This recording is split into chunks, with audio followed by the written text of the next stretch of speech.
Yeah. Hello. A very, very good evening, all of you. This is such a wonderful time for a simple reason that during this week, the world population, we all knew that we have touched 8 billion in number. While that is something to really cherish about, let me also draw your attention to some of the predictions that are given by few organizations which work very closely on the global warming. Now, there is something called the plus 3 degrees centigrade, which means bases the kind of global warmings and then the average earth temperature that we have been monitoring for the last, I would say, 1.5 centuries. That is probably right. The expectation is that if we do not act now, we would soon be in a place where the plus 3 degrees would be an irreversible, I would say, change, which would result in the rise of sea levels by close to 12 inch, that is almost a feet. What does that mean? It means that close to 50% of the world's population will not have enough land to survive. When on one hand, we celebrate the growth of population, and on the other hand, we also witness these alarming situations. In a context like this, the Global Sustainable Development Summit 22 has its own significance because it's a very diverse event that brings together small business owners, associations, technocrats, sustainability leadership experts, government officials, members of the academic community to deliberate, discuss, talk about the problems entrepreneurs face today and to find ways to promote sustainable economic growth, keeping in mind the global sustainable development. Events like this are especially helpful because they let us use a wide range of evidence and experiences to build right solutions. We are very interested in what you have to say and can't wait to share the results of the Council's continued research and outreach to small businesses. In fact, some of you may have been here last year for a summit on how to use micro, small, and medium-sized businesses to reach sustainable development goals. We want to move that conversation forward today by looking at not only the businesses that are sustainable, but also how these businesses could help create jobs in these tough economic times, especially during the times when the likes of Google, Microsoft, Facebook, Amazon, I would like to keep Twitter aside for a different reason, are laying off tens and thousands of people. We are, in some markets, people say the recession has already set in. That's what the UK finance minister released a statement today, that recession has already entered the United Kingdom. Well, for other economies, it is just at the doorstep. So we definitely are going through economic tough times, and it is very important on how these businesses could help counteract those particular, I would say, downward spirals.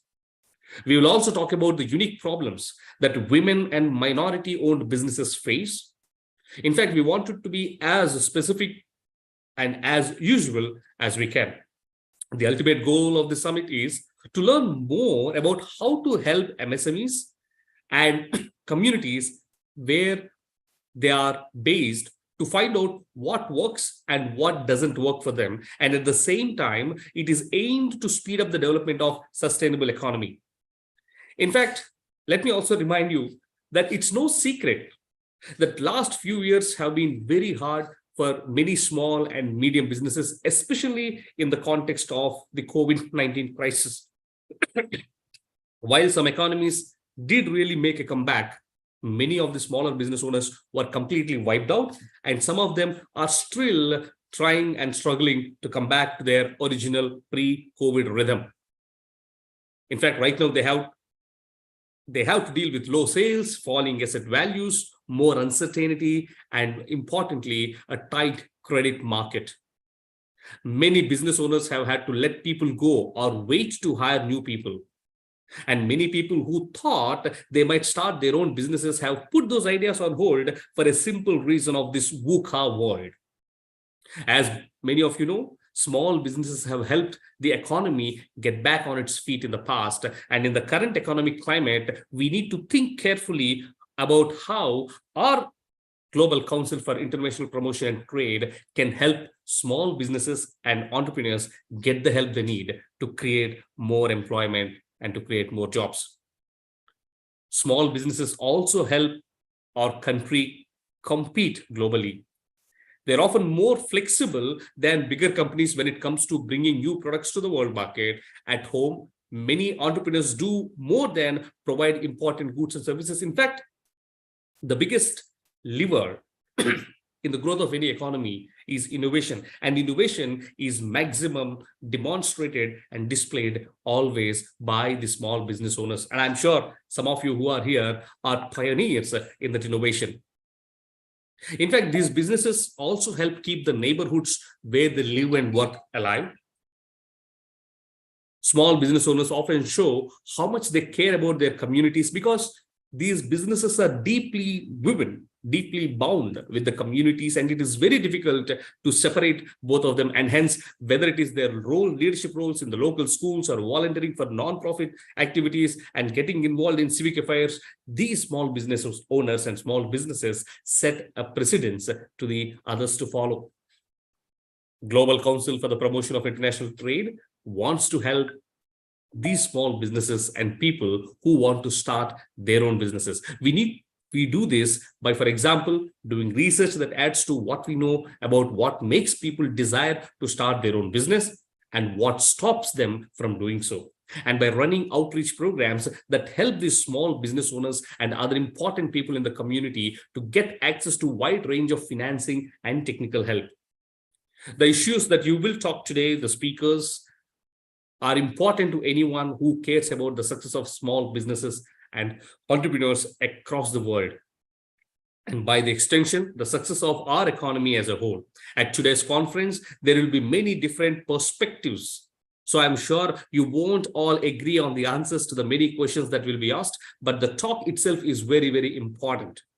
We at the Global Council for Promotion of International Trade have found that summits like this will help us to do our outreach and research work more effectively.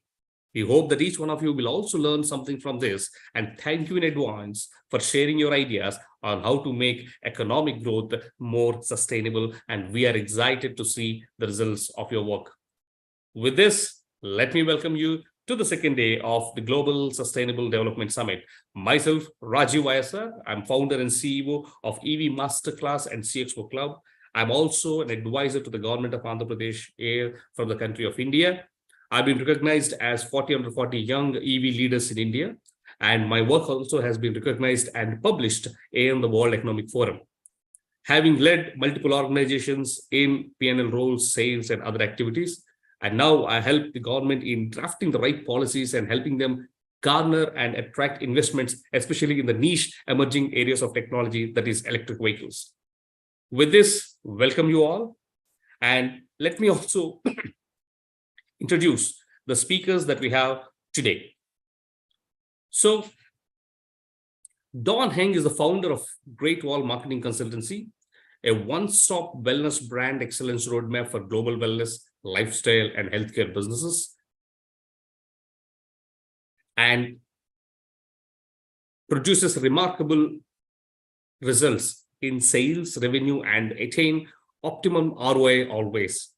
And also their long-term business goals and brand sustainability management, ESG strategy management. Now, at this point of time, I would like to invite our first speaker, Ms. Halima, who is the chair founder of a leading Pan-African education, employability, and entrepreneurship organization, Skills Outside School Foundation, leveraging on data, advocacy, and interventions with 150 plus partners and 50,000 plus beneficiaries across Nigeria, West Africa, Latin America, and South Asia. She is an associate vice president at the Africa Finance Corporation, a Pan-African $7.8 billion multilateral development finance institution focused on infrastructure and industrialization.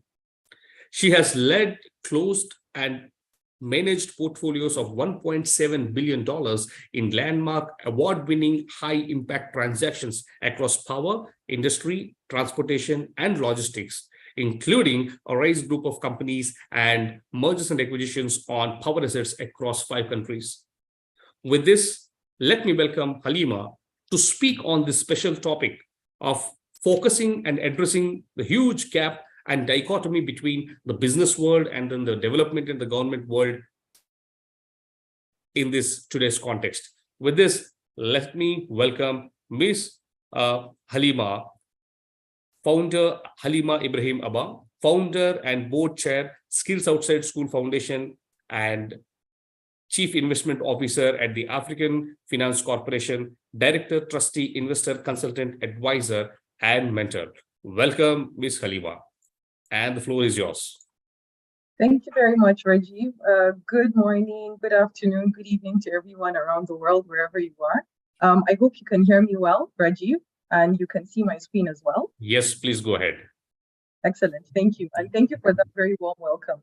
I almost didn't recognize myself as you were introducing me, but appreciate that. Thank you for also having us. I think this is a fantastic platform to discuss these very important development issues that you raise. And I really like some of the introductory remarks you made as well about the need to really help, businesses to be able to pivot after this devastating COVID that we've seen. Governments are also very stretched in what they need to do, as well as also the development sector really trying to do its part in the grand scheme of making sure that we really achieve the development that we all yearn, depending on whatever context that we're in around the world.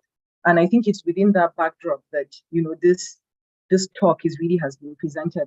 And I think in many ways, it's also to what you said in terms of when you were introducing me. I think I've had the unique benefit of being able to transcend all 3 sectors. So both the development space, the business world, but also on the public sector side.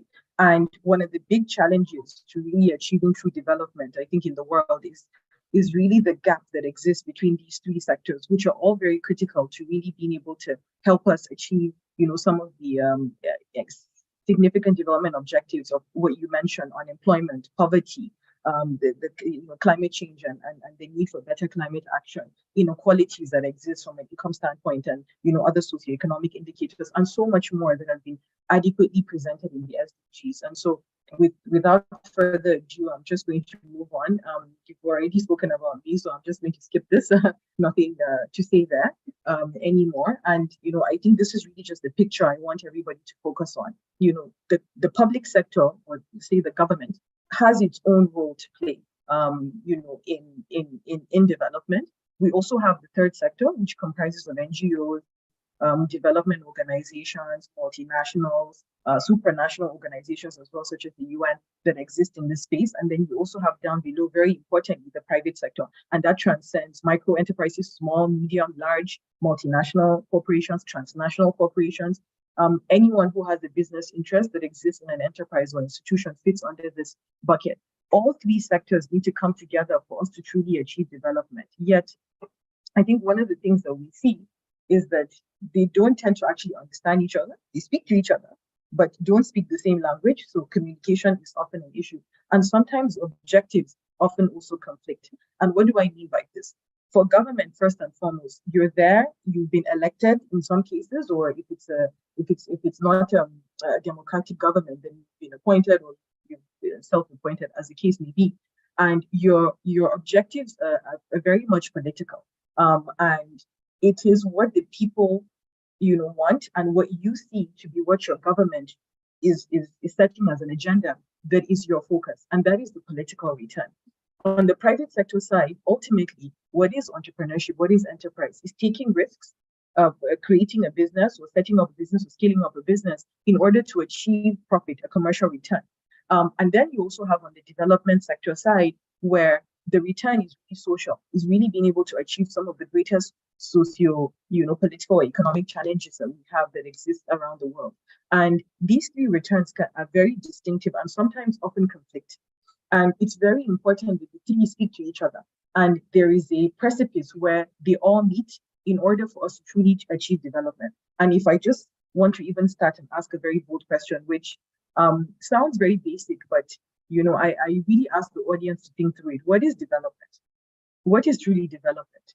And I assure you, if we ask this question, even amongst ourselves, if I could get feedback, from the audience, and whether it's organizations or in a school or in the government space or even in the international development space or conferences or seminars. I mean, COP is currently going on and is wrapping up. The UN General Assembly just happened recently. What is development? Do we really all agree on what is the meaning of development or what the concept is? The bold comment I want to make is that not necessarily. We don't have a considerable understanding of what development is. And that's one of the biggest challenges why that dichotomy exists. So I ask further another question. Is it about the attainment of the Sustainable Development Goals, as is the theme of this summit, the 17 Sustainable Development Goals, as is relevant to your community? Because of course, the society to exist in may not have all of those challenges to which those goals need to be attained. Perhaps they've already been attained. There may be some gaps in some SDGs more than others. But really, in the true sense, is that really what development is? Is this something that we can agree on? Is a big question, that I pose. And, say for the purposes of this conversation, we all agree, let's say, that there's some agreement that the SDGs are the minimum benchmark for what development is. And I say minimum because if you look at the SDGs, what it presents is the minimum set of goals across board that we should attain for us truly to say we have achieved development. Now, it may be that you transcend more than these goals and you attain more than them, which is very much welcome. But at the minimum, we should all be on the same basis for us to truly say all economies have been developed. So if this is truly what the SDGs is trying to achieve, and we, for the sake of argument here, we agree that this is what development is, then how does this really translate into the mandates, the goals, the policies, the procedures, the objectives, the behaviors of these critical arms of any economy in the world that I mentioned, which is the public sector, the private sector, and the development sector? And I would like us to take for each of them in turn. Now, again, as I said, there are varying levels of what development is. Are we really all truly coordinated in that? For some people, development is, if you meet the SDGs, you are developed. For some people, it's about, reporting using a common set of standards. And there are many out there that we know of, some of which are, for instance, the joint impact model that has been adopted by several development finance institutions, or the GIN and IRS metrics, or what have you. For some people, it's just social conditions have improved, we are developed. Economic conditions have improved, we're developed. If the city looks a such a way, we're developed. So given that there's all of these different, conceptions of it, it makes it very difficult to really measure whether we're all working towards the same objective. Because if we don't have an agreed concept of what development truly is, then we can never truly say everybody has their eyes on the ball and is working towards the same concept and wanting to make it happen, but seeing it from their own respective perspectives. And how intentional are we also in doing development? Is it something that we pay lip service to, or is it something that's integrated in everything we do, whether it's government, whether it's a private organization, no matter how small you are, or it's a development organization? How are we all keying in, to a common set of what development really is? In this case, let's say the SDGs. Now, if we think about governments, for instance, again, if we start off with the premise that the SDGs are a minimum standard and a minimum benchmark for development, how does this translate into government policies, right? So as a government, for instance, when you publish your national development policy, or sub-national development policy, as the case may be, whether it's a state or regional government or local government, to what extent does it link to the broader pre-agreed understanding, in this case, of what development is, which is, for the purposes of this conversation, is the SDGs? How is that the case? Because that's not necessarily what we see when governments publish, what their policies and development plans are, for instance. And it needs to be that granular for us to really be able to have a common set of metrics where we're all measuring and reporting on and saying, yes, we are all attaining this minimum, and over and above that, this is what we're doing because of the context that we have in, for instance, country or subnational government or local government. If we tip over to the business sector, what is private sector doing to also achieve this this concept of development? How are they, their processes, their structures, their operations, the products and services that they deploy, really helping to attain these SDGs in the true sense is also a big question. What we see these days is much of private sector intervention or business sector intervention is in the side of CSR. Many organizations publish their CSR reports or sustainability reports, as they sometimes call it, where there are certain aspects, that they care about from a social and economic standpoint that they publish. And they provide some capital, they provide support, they provide funding through what is termed corporate citizenship or variants of it, to be able to support certain development objectives. In some other cases, it may simply be just lip service to being able to report on positive externalities of their businesses. But are they really mainstreaming development into their day-to-day, into the way the products and services are being deployed?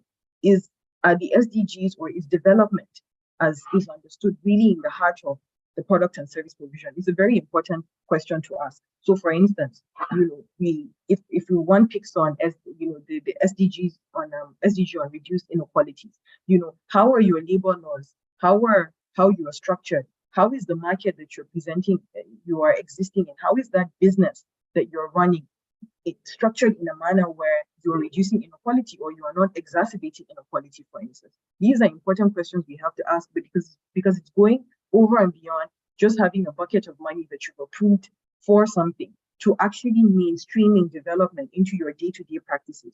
There are variants of it that are being put out there, such as what is called the environmental, social, and governance metrics, for instance, or IFC, the International Financial Corporation performance standards, of the World Bank. There are various metrics that are out there, but to what extent are we really institutionalizing all of these practices into our day-to-day in a bid to achieve some of these development frameworks and understanding?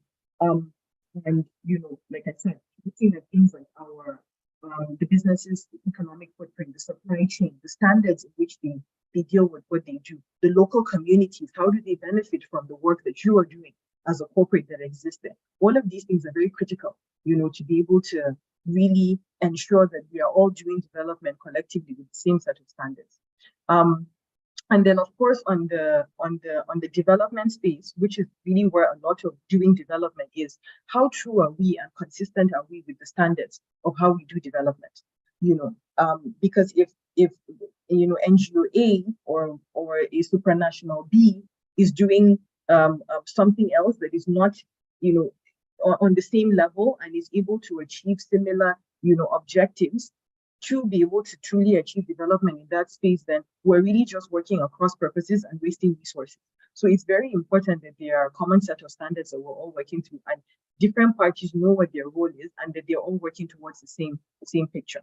And so with that, I want to end with a few recommendations to what we think will lead to a common set of a shared understanding on a national and a regional and a global scale of what really development is. That first of all, we have to, once we agree on what that development is, and as I said, if the SDGs are the minimum, then how are people equipped, whether they're in government, they're in business sector, or they're in the development space, to truly achieve this common set of standards of development? Is very important. Now, on the second scale is, how are the processes that we embed within our systems, our structures, our institutions, how are they able to, again, achieve these common set of development standards? And then third, the industry and the infrastructure that exists, how is it able to promote this common set of standards of development? And then last but not the least, the finance, the capital that exists, how is it being channeled to also be able to achieve these common development?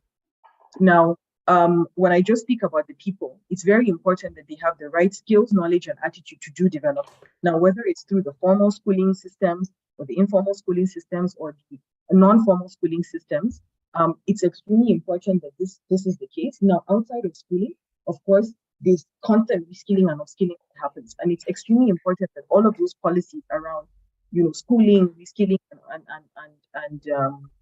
reskilling and upskilling all are aligned towards, again, making sure that people have the right skills, knowledge, and attitude to attain development, whether they're in the public sector, they're in the business sector, or they're in the development sector. And then secondly, institutionalizing these processes? What are those common set of standards and systems and procedures that we would want, to ensure that we're institutionalizing the ways that we work and we're not duplicating efforts and causing waste across board? And then third is, do we have infrastructure? And when I say infrastructure, I mean hard and soft. So the hard side is, the physical infrastructure, digital infrastructure. We're all using the technology now. The roads, the communication systems that we have, the ability to be able to move from point A to point B, given that we're a globalized world, the electricity that we're all using currently, all of these things are important hard infrastructure that needs to be in place to really truly attain development. But also on the softer side, the systems that we have in place, the way the organizations are structured, the communication that happens, the efficiency levels with how things can get done in a country or in a setting or in a community becomes really important to have in place to truly achieve this connection between all three, arms of the economy, but also to truly achieve development. And then lastly is the finance side, and the finance transcends many things. It's not just the grant funding that, development organizations provide for governments, but also the development capital. It's also the equity financing. It's also the debt solutions. The entire message, the entire structure needs to come into place. And different sectors that provide these different forms of capital need to understand that this is how we need to come together, finance these common set of, development standards that we have. And, lastly, but not the least, is just to end by saying that it's very important, as I said, that first of all, we all agree that, and based on that, have a common set of, frameworks that can be leveraged on, that everybody can key into.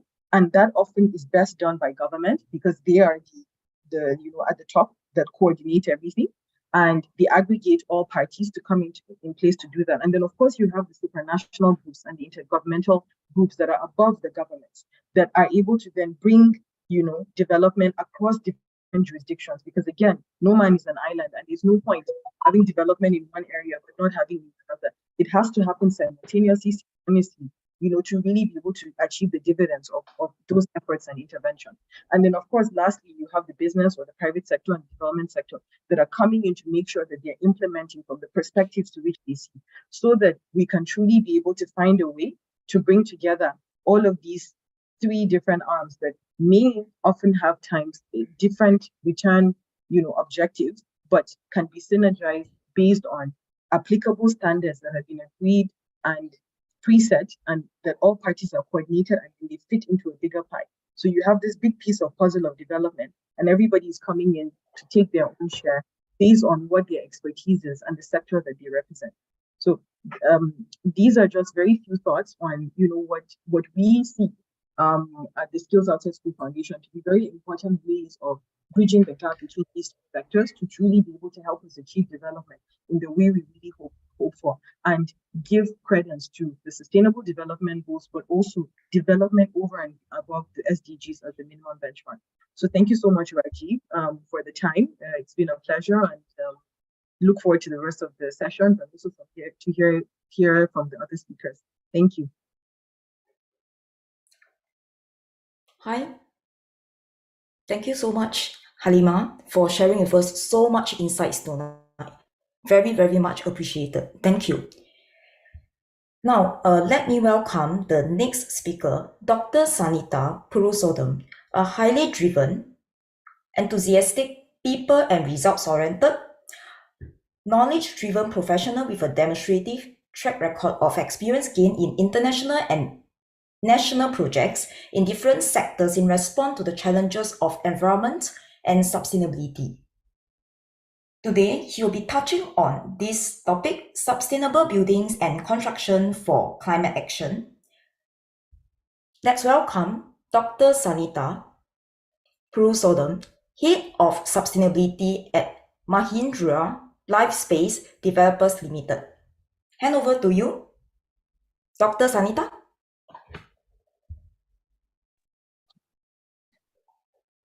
Hi, am I audible? Hi, yes. And Positive.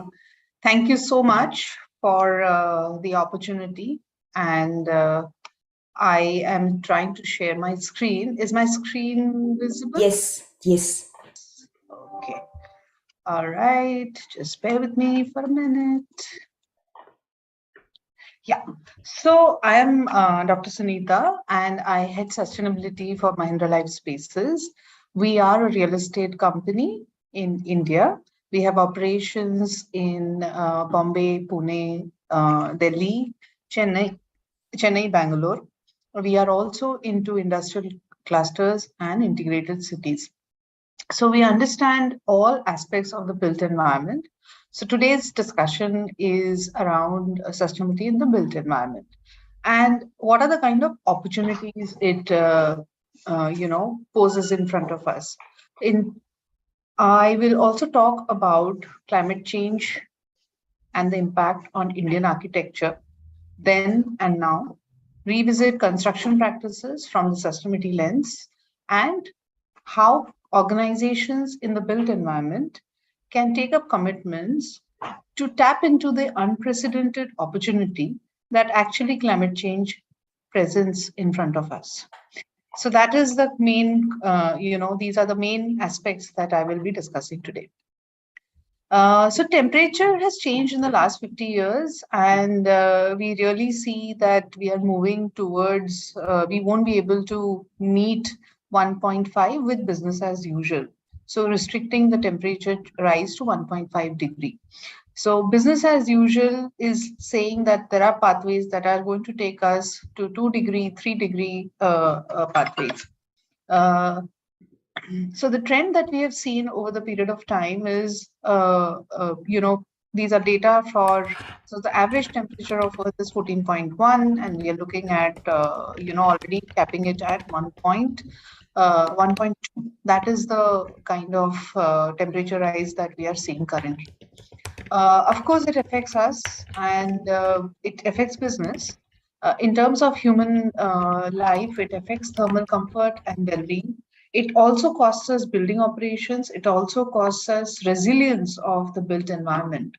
So the rainfall patterns and the availability of water, climate change actually manifests as in form of water. So it's either too much and or too less. And if it is too much, it is in sudden spurts. So that has an impact on the food security of the planet. So these are business impacts. These are impacts on everybody's health and happiness, and therefore needs to be looked at very deeply. The point is that Indian architecture respected climate, and therefore some of the buildings that you see on the screen right now showed how we could integrate in hot, humid, in in the hot and dry climates, what kind of buildings and structures we used to traditionally make. So traditional vernacular buildings were climate responsive. They had passive heating, cooling, and low energy use, and very, very selective use of air conditioning systems.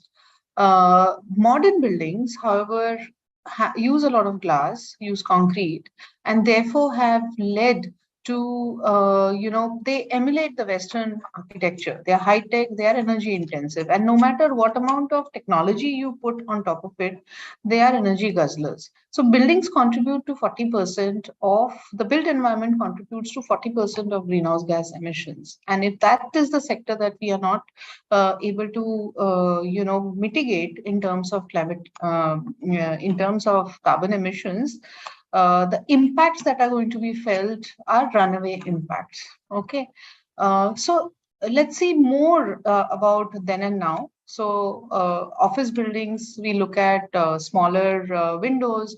Now we are looking at more full height windows. These are shaded marketplaces. Actually, we see them in Delhi, we see them in Bombay. But now we look at large unshaded windows and more of car parks. So thicker walls, now we have Maivan structure, which are absolutely pure poor performance walls. So these are some of the differences between the architecture of then and now. The main difference also has been that we have moved away from locally available construction material and methodology of climate responsive design to actually uniform buildings all over the place. So any building in Delhi can be similar to a building in Bombay, and a building in Bombay can be similar to a building in Bangalore. And you actually stop differentiating a place from one another, because there is no architectural difference in the buildings that we are seeing in large cities. You can be in Boston, or you can be in New York, or you can be in London or Bombay, and you may not be able to make out, okay, where am I? Because the building is actually similar. It is a glass facade, it is on a steel concrete structure. So the idea here is to bring back something which is called as climate responsive design. And how do we do that? So the business as usual piece will, lead to a lot of energy consumption. And what we are looking at is without climate responsive design. So this is actually going to lead us to avoided emissions. So we look at reducing the energy requirement in the first place by designing for least possible air conditioning and no artificial lights during the day. Minimize the heat gain, the amount of heat that gets into the building. And there are two main factors, like I'm saying, it is the wall and the glass that gets the heat in. So, and the way we improve daylight and natural ventilation potential within the home.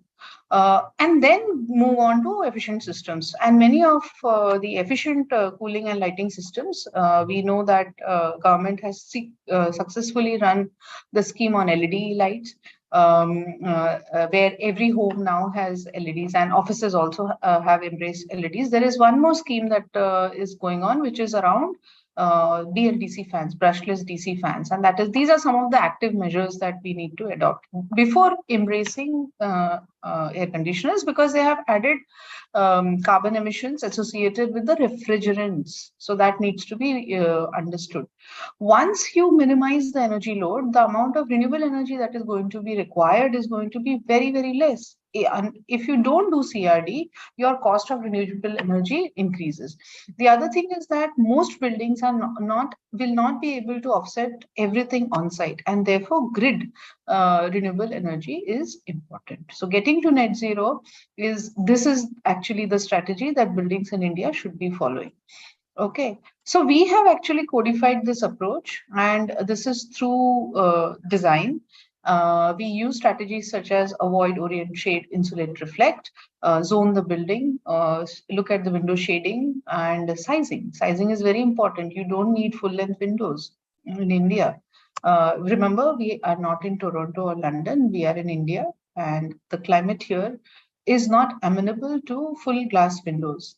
The other is opening and the openings and the wall and roof materials. Extremely important that we look at wall and roof materials when it comes to constructing better buildings. That's the first step. So now you come to the next part of the story, that now you know that your design is good and you have it on paper. So how should the construction be? It should, of course, be sustainable. So ensuring sustainable construction, I tried to break it into 8 or 9 basic things. That we need to preserve the topsoil. Topsoil is the fertile soil which takes a lot of time to get generated, and it also is a carbon store. So destroying this topsoil means that we will have to buy it from somewhere else. And one of the planetary boundary challenges that we are facing is topsoil contamination with fertilizers and pesticides. So this N and P problem that we have for soil needs to be therefore saved. And most construction sites which have vegetation, and it is through clearing of vegetation, we need to actually take the topsoil and preserve it. Okay. The next one is that site drainage for water movement, and of course sedimentation tank for water percolation. Topsoil drainage, how do you look at the area around the topsoil, and mulching for topsoil. So these are some of the soil erosion control measures that we need to put in place. Trees and biodiversity protection is important, because a mature tree needs to be protected, and many times design needs to work around the biodiversity and the rich tree cover of a particular location, and this is something that we have integrated into the design process. So the design process goes through a biodiversity assessment, like we have done climate responsive design. We do a biodiversity assessment and then superimpose, okay, what is the structure that is going to be created. and what are the key sensitive areas. Does it have a IUCN or a heritage tree? And then we work around those. Okay, so barricading trees after, now suppose we are retaining it. Many construction sites, they pile up against the trees, but we need to fence around the critical tree locations. These are irrigation around trees, and how the entire construction site should have downlights, not uplights. Now, protecting lakes, water bodies. These are some of the things around barricading the water body to prevent the dust and pollution, and it should be continuous around the lake. Construction waste management is another key aspect, and the other the thing that we propose here is alag karo. Alag karo is separate things out, segregating the waste into various categories. And every site should be able to, we should be able to label and figure out, because if you have a mixed category, it is very difficult to recover value. Hazardous waste should definitely be kept separately, and we have a separate process for e-waste management. Site logistics is key, and any construction material on a site which is well managed and stored in designated areas, it actually helps in faster construction and also safety. Barricading, site safety is linked to a process called 5S, where sorting, segregation, standardizing, signage are all part of construction site management. Air pollution prevention. These are many of these images are from the locations that we operate. This is in NCR region, that is the National Capital Region, where we are sprinkling the site to irrigate the site with recycled water. Fuel consumption for at construction site. This needs to be also, we need to move towards this, where we're looking at alternative fuels for DG sets, EV powered machinery if possible, but this is a little far off. Use of solar for construction sites, and that too portable solar, is another aspect that is still not in practice but needs to be put in place. So I had the opportunity to be part of COP27, and I'm just back from Egypt, and we shared the unprecedented opportunity for commitments leading to action, right, in this sector. So what are the kind of commitments that we have? So we have science-based target for our scope 1, scope 2, scope 3 emissions, and we also on top of it, so this is the SBT is applicable for our operations, offices, sales galleries, and the construction sites, and the net zero target is for the product, that the buildings and the cities that we are making. Green Army is a mechanism for sensitizing our employees, our community, so that they, the young children, this is targeted towards young children-led intervention for behavioral change in adults. So this is a unique program. And we believe that if we are able to create this army and plant a seed in the younger generation, we would be we have more caring citizens who take sensitive decisions while leading their lives. Okay, so these are the other commitments. One of our locations is zero waste to landfill certified. It is a city, India's first city to be zero waste to landfill certified. We have actually developed India's first net zero building in Bangalore. The project is called Eden. We aim to achieve water positivity by 2030. And this is the project Haryali is another of our CSR initiative, as is Manhikal. So these are some of the commitments. We aim to be planet positive. This is our approach of greening ourselves and also while rejuvenating nature. So that brings my conversation to an end, and if there are any questions that people have, they can be shared with me and I would be happy to answer. Thank you.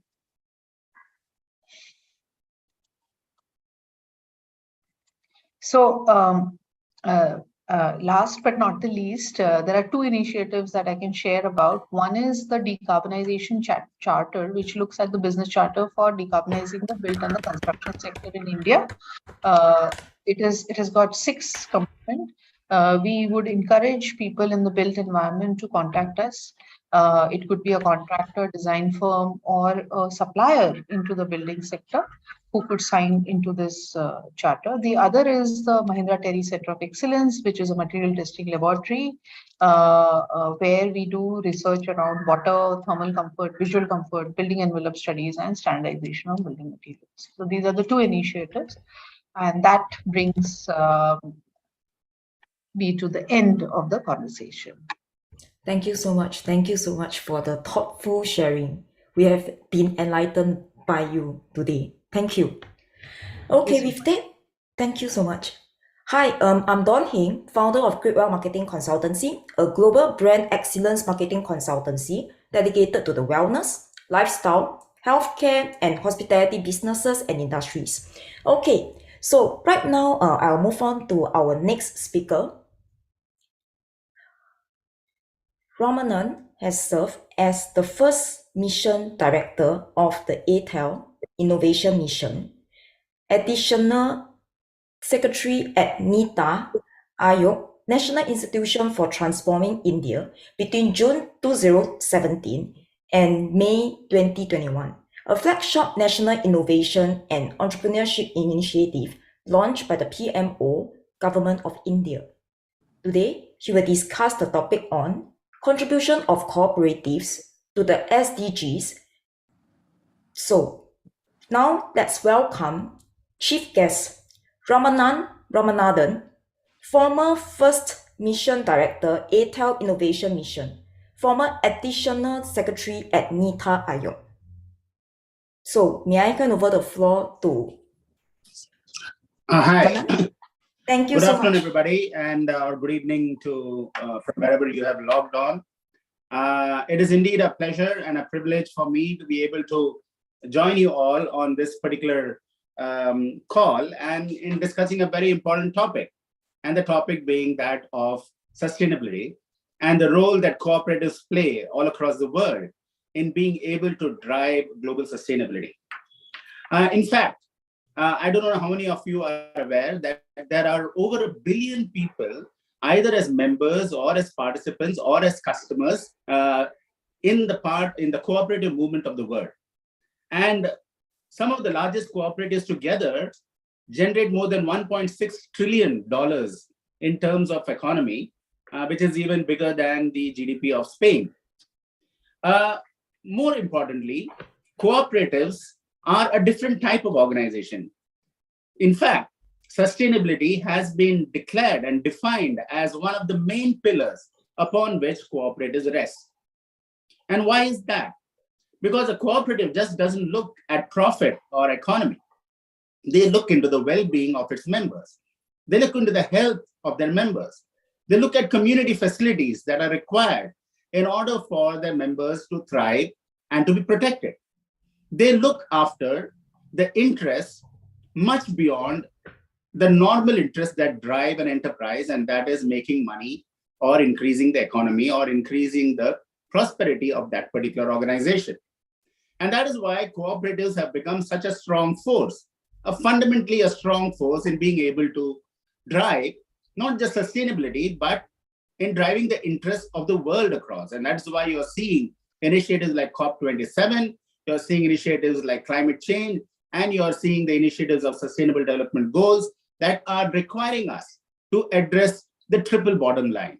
And what is the triple bottom line? As all of you are aware, is not just economic development, it is also social development and societal well-being, as well as environmental well-being. So these are the three things that drive the future of our world, to preserve the planet that we are all in. And cooperatives are in their very DNA. The very DNA of the cooperative is one of autonomy, is one of democracy, is one of delivering services, products, and goods for the people, by the people who are running the cooperative. And that is why in a country like India, where we have more than 1.3 billion people, we have more than 650,000 villages.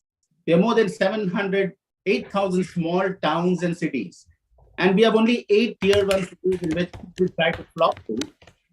We have 715 districts, out of which 115 are called aspirational districts because they are at the bottom of the pyramid in terms of basic access to healthcare, education, clean drinking water, sanitation, waste management, and so on.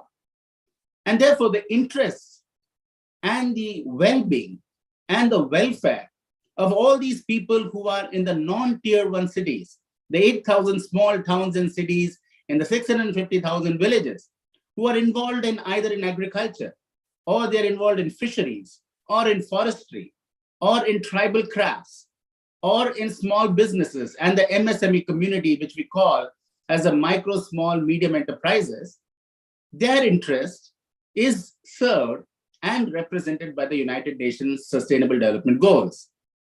We still have 22% of our country in India below the poverty line. And that is, even though our economy has been growing at an astonishing pace of 7.5 to 8% every year, and it is targeted to grow between 8 to 12% in the years ahead.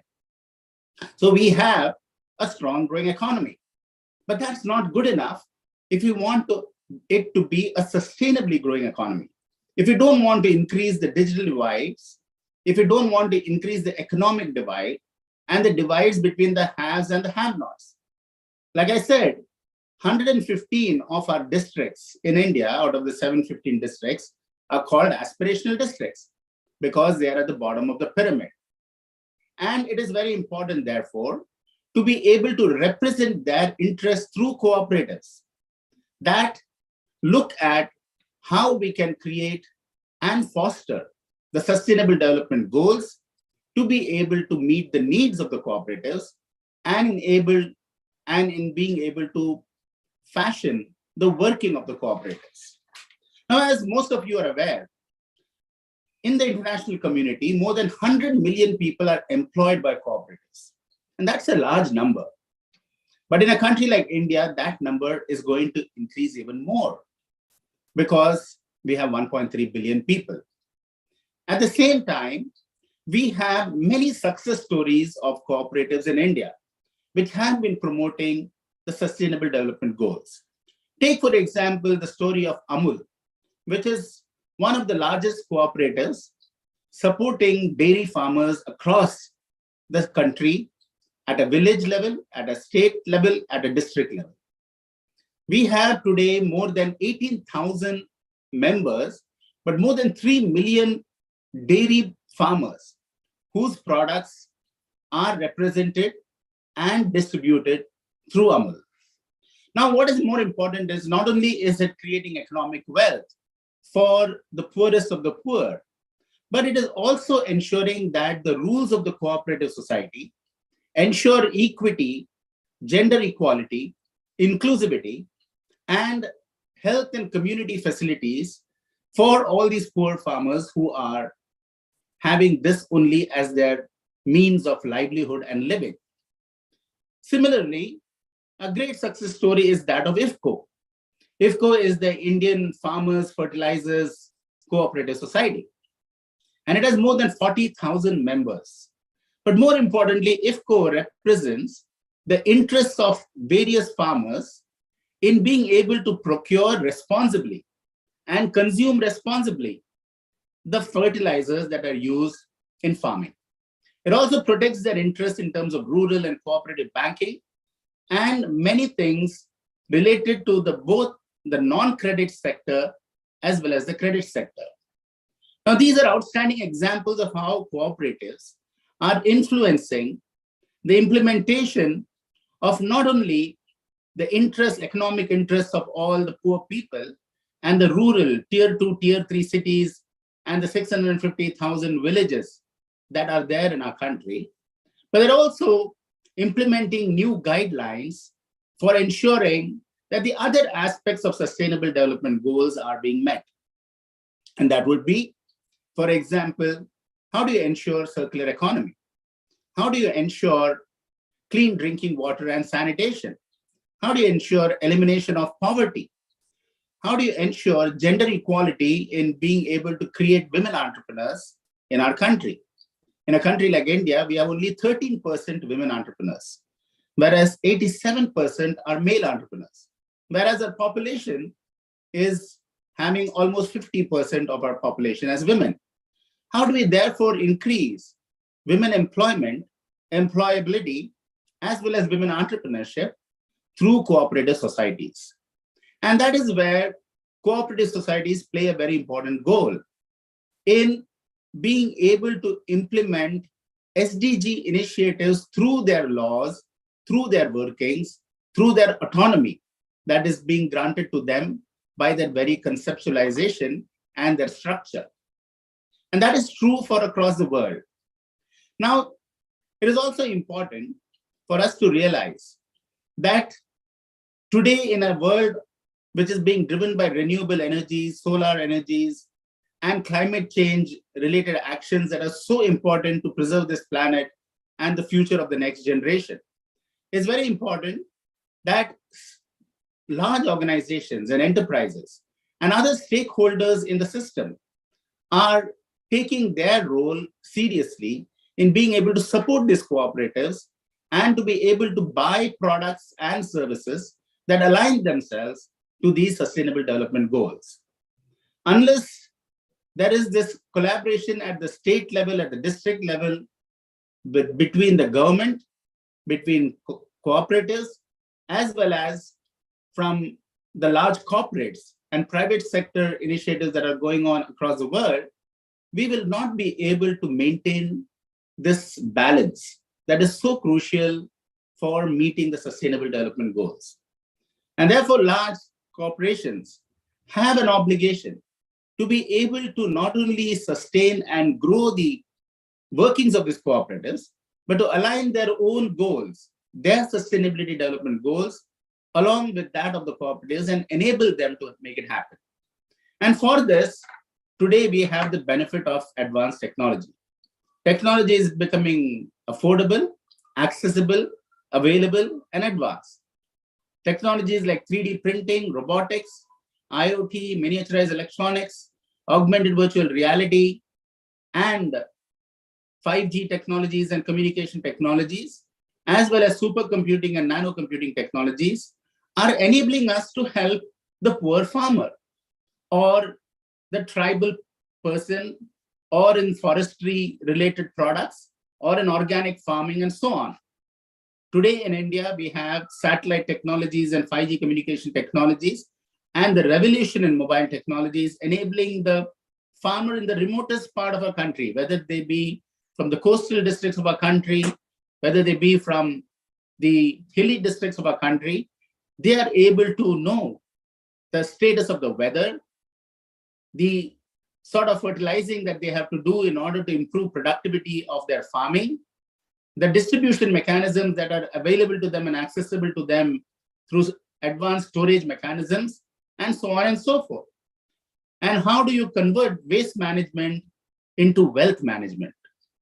A whole lot of waste gets generated in the farms, but they do not have the technology today to be able to convert that into wealth. Organic waste management and inorganic waste management and circular economy related innovations are very much important if we have to drive sustainability at the MSME level as well as at the village level and at the district level. And therefore, these cooperative societies can be empowered with the benefit of new technology and affordable and advanced technologies, whether it be in farming, whether it be, for example, in IoT-based water management, clean drinking water and sanitation, or whether it be developing multiple crops in a field in the agriculture area and so on. Robotics can drive the next level of automation that can be immensely beneficial to the farmers in our country. And affordable housing is such an important requirement when we talk about 1.3 billion people.